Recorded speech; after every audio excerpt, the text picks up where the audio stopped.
What is going on, everyone? Welcome back to the channel. This is pretty much part 2 of our Oklahoma City bomber little video series here. Episode 1, we went and toured the entire outside memorial, so make sure you go check that out. In this video, we're going to be touring the actual Oklahoma City Memorial Museum.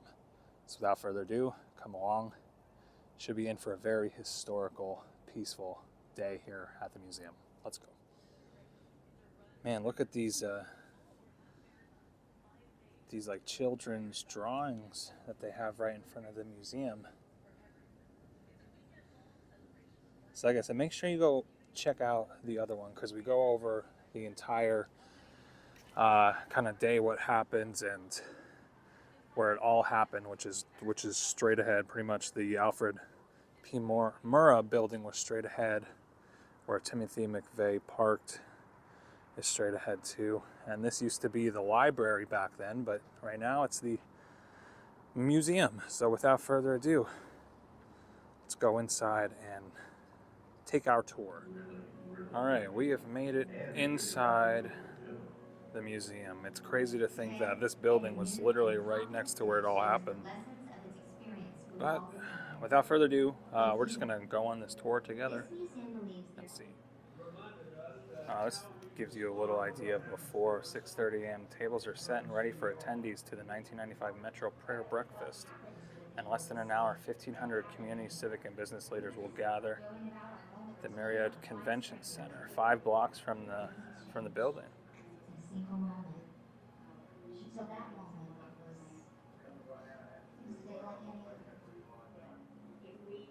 This talks about the start of the building. The new federal building.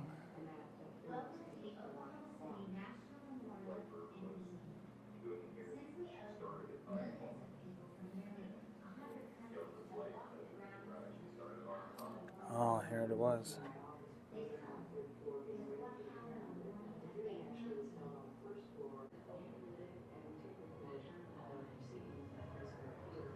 Wow.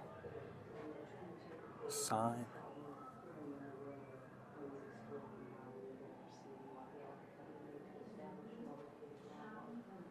I'll peek outside where it all happened, right over there. All right, now we get into the interesting stuff kind of already. So look at this. The Ryder truck is captured on the Regency Tower security camera as it passes in front of the apartment building 1 block west of the Murrah building.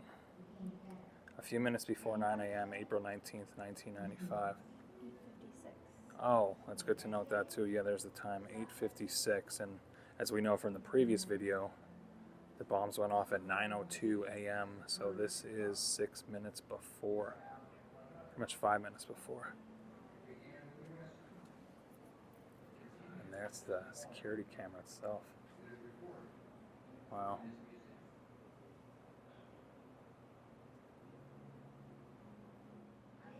This table over here kind of shows you what was going on in 1995 at that time. O.J. Simpson case, obviously everybody remembers that. The Waco standoff, which kind of started this whole thing. Timothy McVeigh, who, was went and pretty much did this whole terrible act. He was angered by what happened with Waco and the ATF and the whole Waco siege, and he wanted pretty much his own revenge on the ATF and this federal building here. But we were at Waco. You have to go check that video out. I'll put a description box below. But oh, that was the pool. Man, now it's kind of all empty, and they have one chair, or one church over here. But we walked right around here. And part of my duties as staff attorney at the Water Resources Board was to the Hunter book. hold hearings and what else? So here's another Waco Crisis newspaper. Wow, look at a cell phone, a cellular phone. Cell phone in the 90s. Who remembers these? I don't really remember these, obviously. I don't remember my parents having one of these either. I do remember my dad had a pager, as all dads did back in the day. To get a clearance and some kind of water board permission for my dad to sell water off. One of the levels had a daycare center here, and a lot of the kids died in the bombing. America's Kids Daycare. Children workers posed for photos. So this was the actual daycare. Daycare center opens each morning at 7 a.m. And in the previous video, we saw the outdoor fenced-in playground as well. By 9 a.m. each morning, most of the children who attended are checked in. And obviously, we know what happened at 9:02 a.m.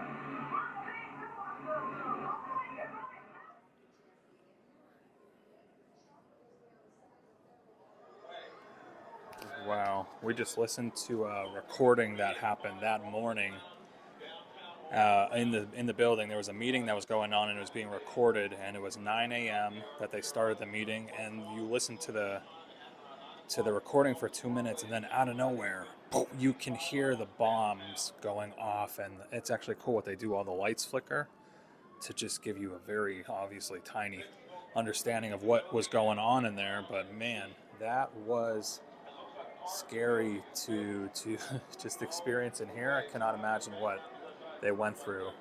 Crazy. All right, I'm already impressed with this museum. All right, well, we're making our way out of that. That was a interesting way to start the meeting.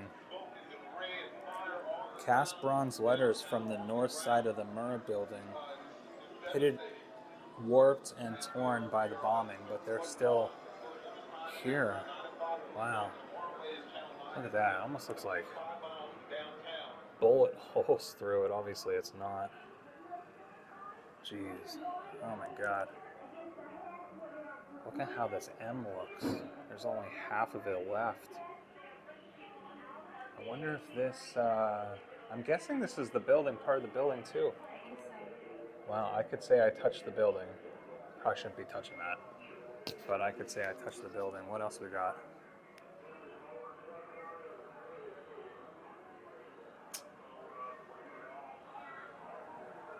Okay, so like I said, you are here with us. We are going to tour this very historic museum together. Now, hopefully, so when we toured the George W. Bush Presidential Library in Dallas, and I was showing 9/11 stuff in the video, and YouTube did not like that at all. They just completely, restricted that whole video, and I just kept it the way it was, because to me, if you're gonna do that, you gotta keep it in. So hopefully that doesn't happen here, but if it does, you can understand why. YouTube just doesn't like stuff like this, but I like to show stuff like this. Anyway, metal door from the Journal Record Building. Journal Record Building. Its shape was distorted by the blast. Gosh.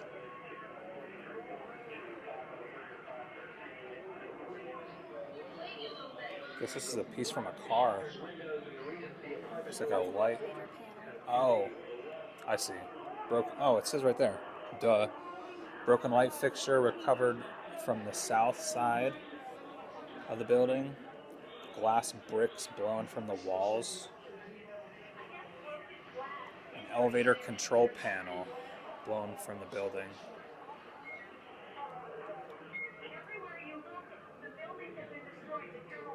Gosh.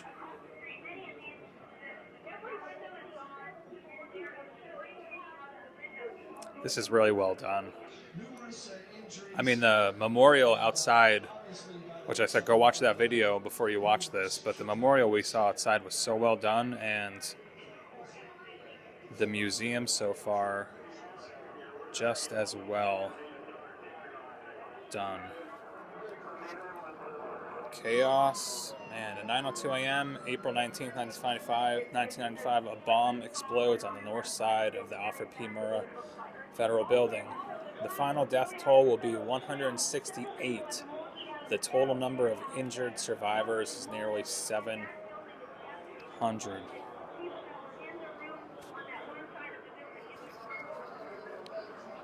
Looks like oh my gosh, this is just like actual articles from that day. Keys recovered from the rubble of the Murrah Building.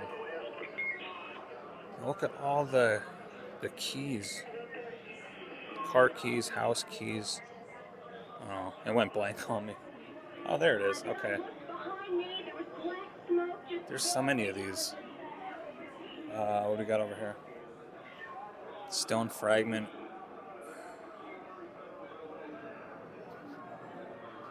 Oh, glasses. These are all eyeglasses that are recovered. Were recovered.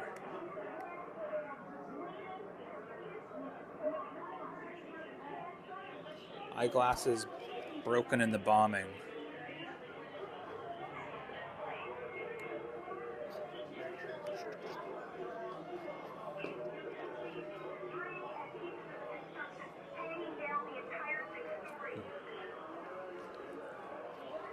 It was as if it was raining blood.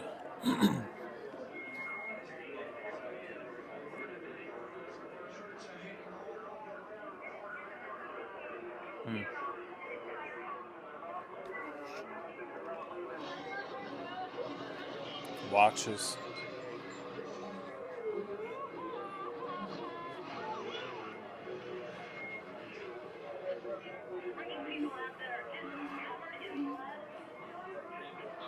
Oh. Gosh, shoes recovered from the rubble. That's really sad.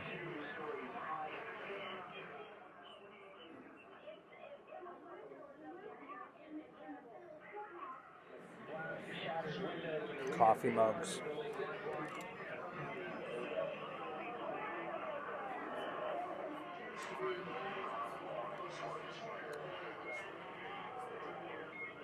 Desktop calendar. Pencil sharpener. I can't tell you the last time I saw one of these. There's definitely curtain blinds.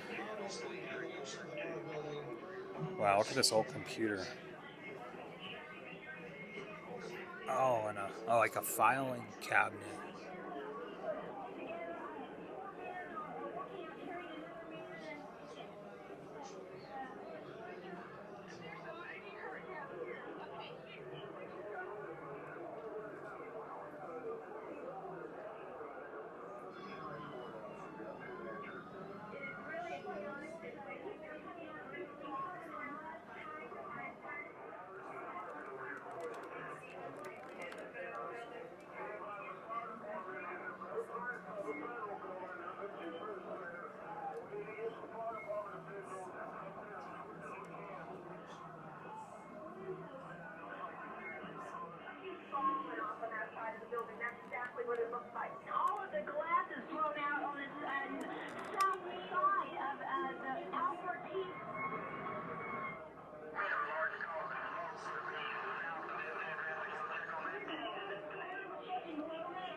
Briefcases.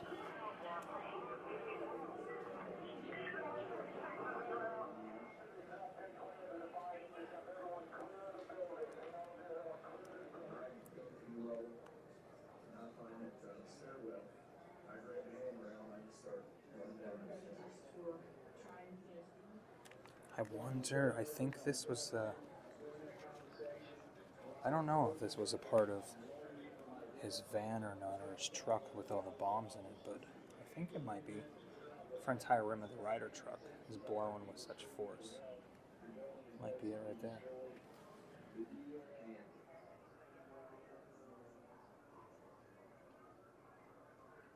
In a few seconds it took me to get to my cell.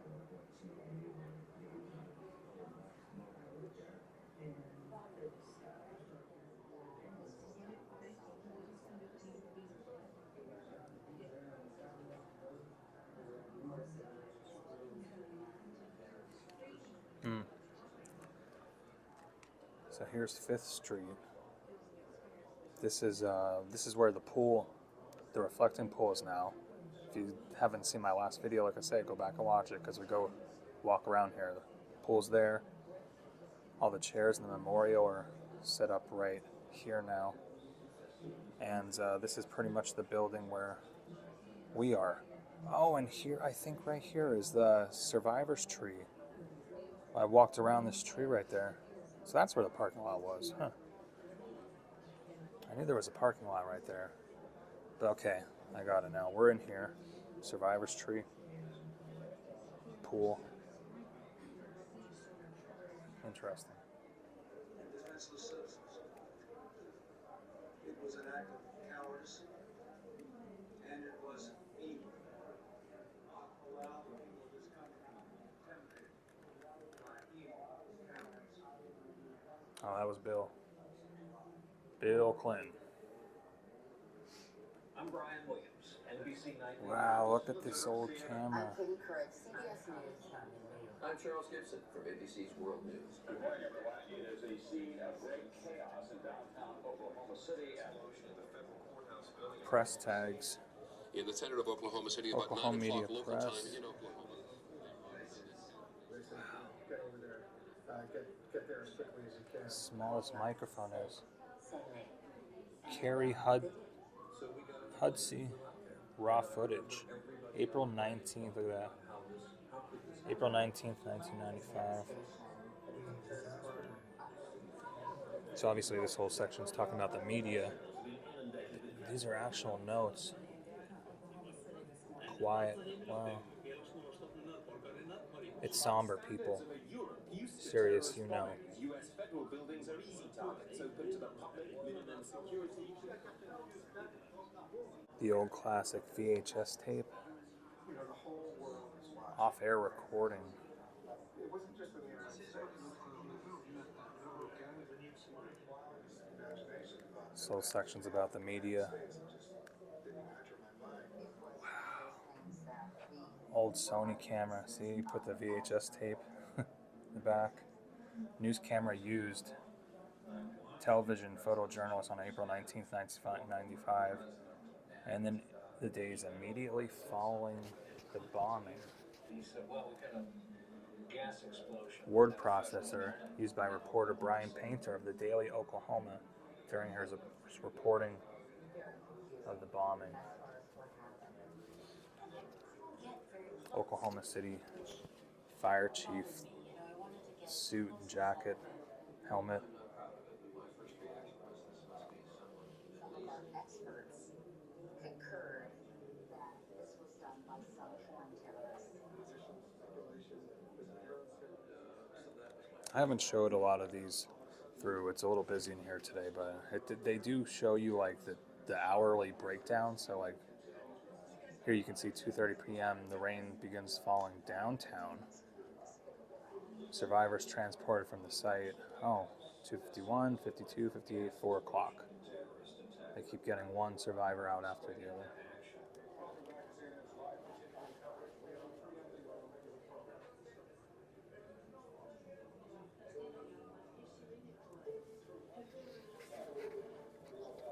Wow. Tools used to free someone, actually.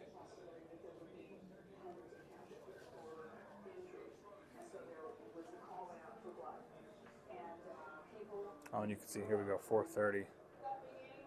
President Clinton holds a press conference right at 4:30 p.m., 7 o'clock. Another trapped survivor's found. Efforts to free her begin. Oh, interactive computer. That's interesting. Wow, look at that. So you could see, I like interactive stuff. You can see there's a German Shepherd.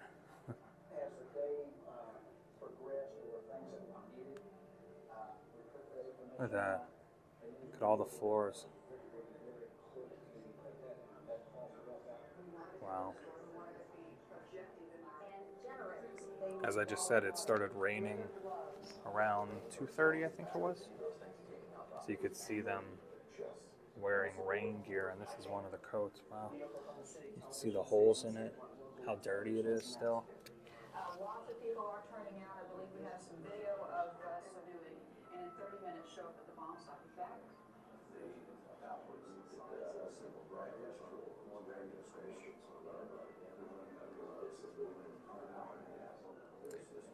I think we're getting into the aftermath now. Woman whose son Could had see died, some of expressed to those technicians that the newspapers from the he let me following hug my days. son one last time.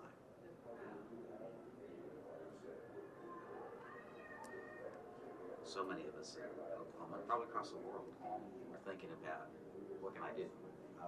We have now. Oh my gosh, and that's the photo. It's Bailey Allman. Using it for locating telephone lines usually at the ground. We went to see her gravesite in the previous video. Would there be a way if you're able to get in? She's buried 7 minutes from here. What the floor plans were of the building itself, could you simulate what that happened that would then perhaps advance the recovery efforts? And this team of technicians went around.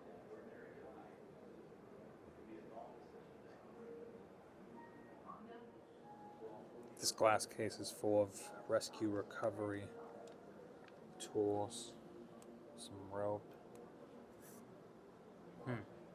No idea what this thing is.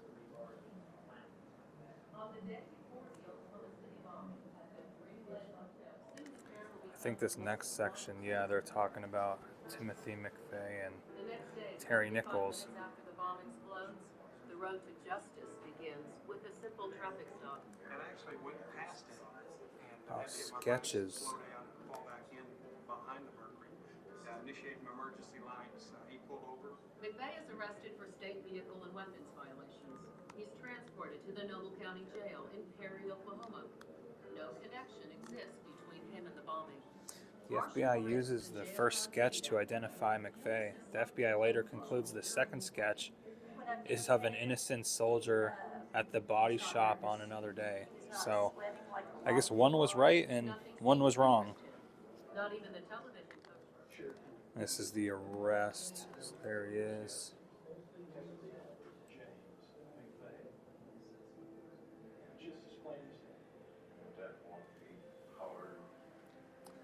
Leg shackles.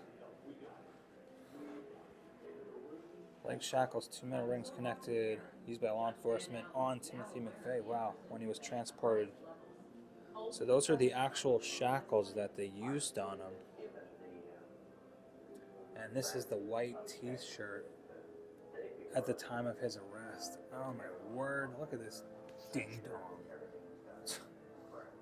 Could use a lot. The white t-shirt Timothy McVeigh is wearing at the time of his arrest. The same, he yelled the same phrase yelled by John Wilkes Booth when he assassinated President Abraham Lincoln. So this guy just pretty much had a death wish, I guess, and just wanted to cause so much destruction in the meantime. But that's his actual shirt he was wearing when they arrested him. That's, gosh, this dude's messed up. But he did get the death penalty in July 2001. So obviously, what is that? 6 years later, it took, but he got the death penalty. And this was, like I said, like the main image that, well, I guess I talked about in the previous video, but this was like the main image that became like of the whole thing that happened, if you want to put it that way. Firefighter Chris Fields cradles Bailey Allman. And this image appears on front pages around the world. This is the one my mom remembered seeing that photo. Everybody who was alive then remembers this photo.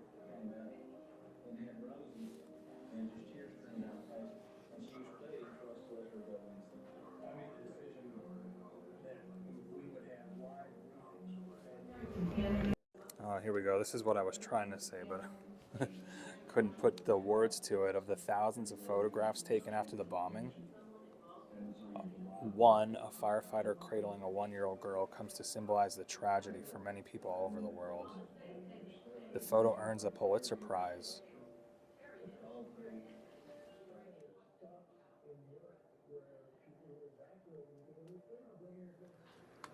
Okay, we made it to the next level down. So you pretty much start on the second level, and then you go to the next one. This looks like the Gallery of Honor. Wow, this is like really reminds me of 9/11 stuff. I was only 3 years old when this happened, and my brother was born 1 week after. Susan Jane Farrell, Gosh. Kimberly K. Clark, Donald R. Avila Rosa. Ted L. Allen.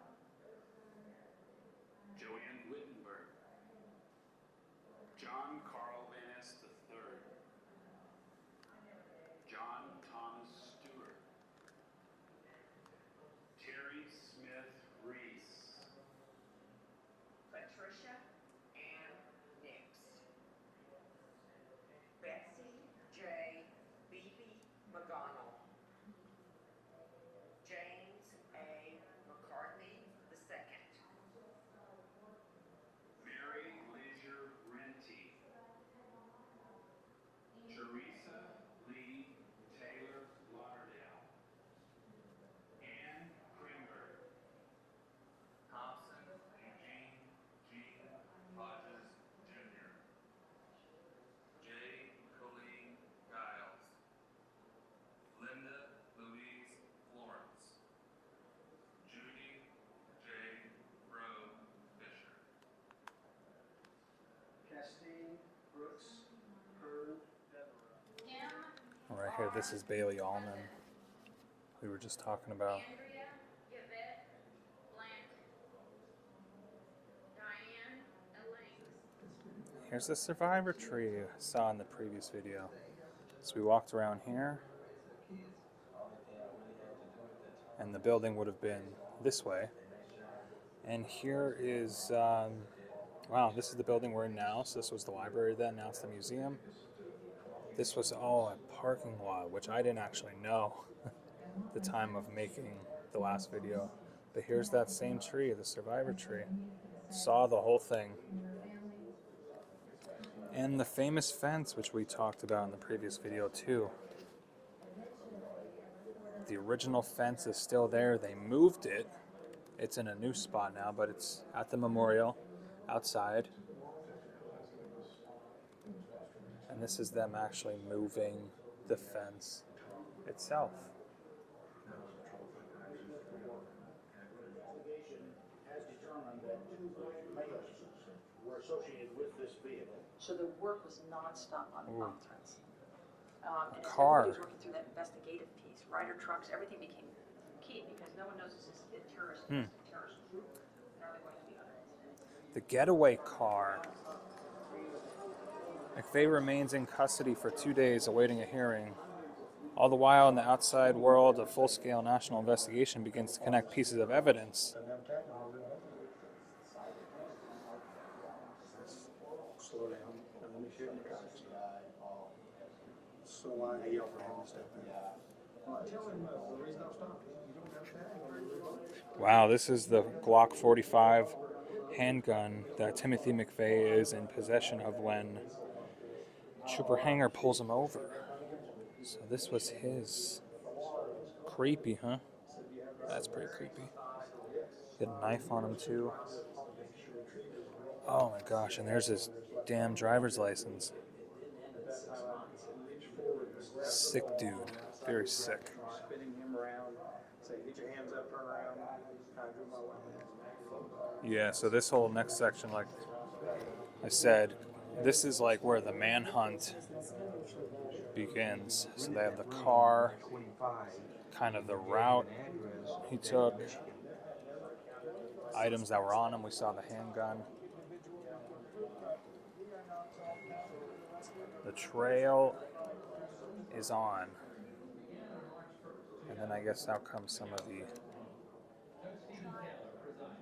Oh, the trial is on.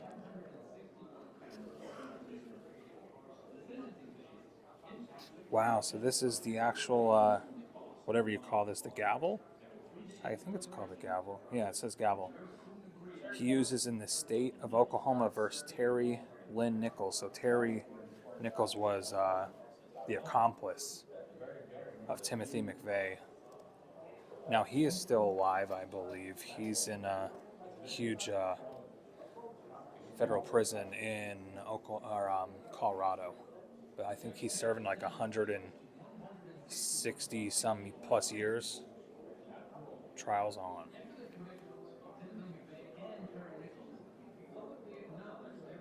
Wow.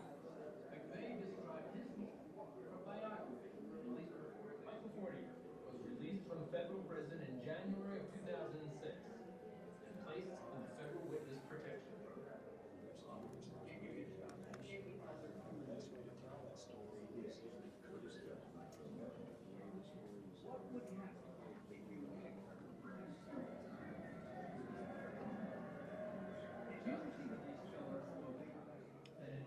Wow, this is pretty creepy. So this used to be a men's bathroom. And this is what the aftermath looked like.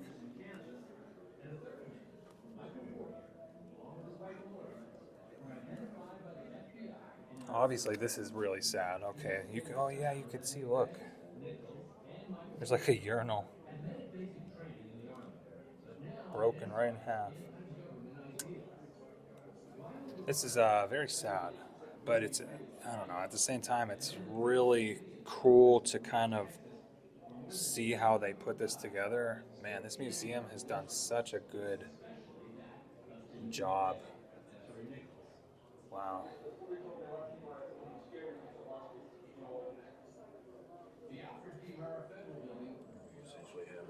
All right, this next part looks, I think we're approaching closer to the end, but this starts to talk about building the memorial. Yeah, you could see we're in this building right now. There's the survivor's tree, and they're starting to reconstruct what it looks like now today, which is right there.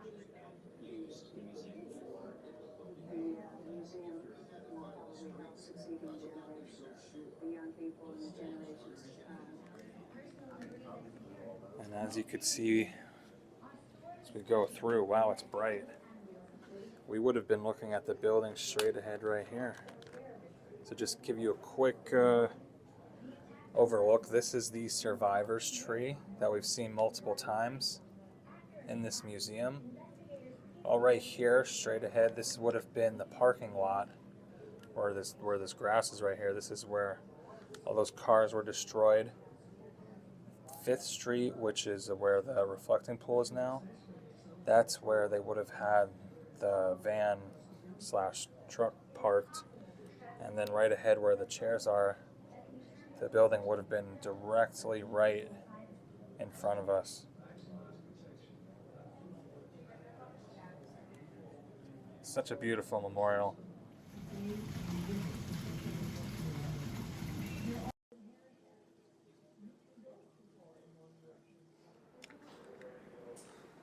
The Oklahoma City Thunder. Classic cowboy boots. It looks like they do have a gift shop coming up. But before we get there, cool things.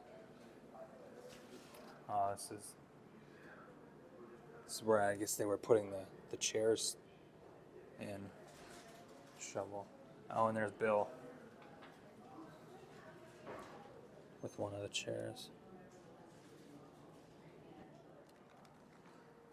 And the survivor's tree. And we've made it to the gift shop. Oh, that looks so nice at night. We only are going to be able to see it in the daytime. But do love the gift shops.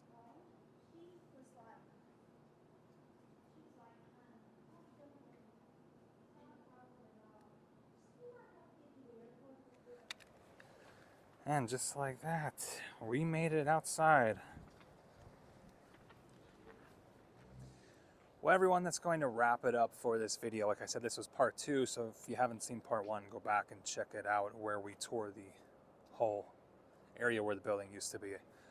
This was really cool. If you were in Oklahoma, the state of Oklahoma, this is definitely something you want to come check out. It's so worth it. Prices are really good too, but it's just, they do it so well. So anyway, like the video. If you like this type of content, make sure to check out any of these other videos, and I'll see you over there.